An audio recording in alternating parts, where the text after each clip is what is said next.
Hello all, இன்னைக்கு இந்த வீடியோவில் language check out point series 2 பார்க்கலாம் வாங்க. இதுவும் 8th ஸ்டாண்டர்ட் இங்கிலீஷில் இருக்க புக் பேக்கில் இருக்கிற ஒரு லாங்குவேஜ் செக் அவுட் தான்.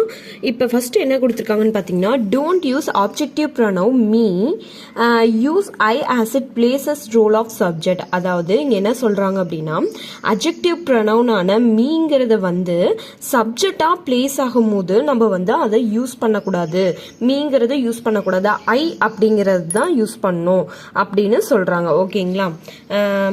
ஆப்ஜெக்டிவ் ப்ரொனவுனை மீ யூஸ் பண்ணக்கூடாது, சப்ஜெக்டான ஐயை தான் யூஸ் பண்ணும் அப்படின்னு சொல்றாங்க.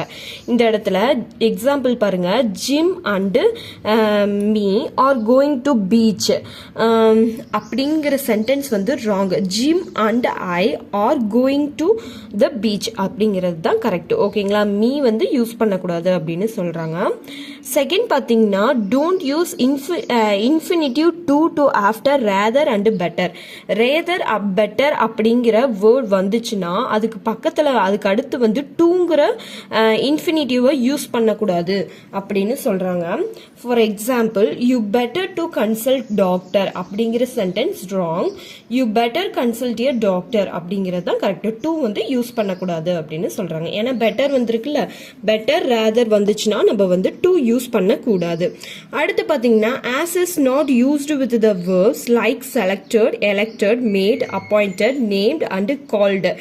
as இந்த வேர்டு செலக்டட், எலெக்டட், மேடு, அப்பாயிண்டட், நேம், கால்டு இதெல்லாம் வந்துச்சுன்னா ஆஸ் அதுக்கு அடுத்து யூஸ் பண்ணக்கூடாது அப்படின்னு சொல்றாங்க.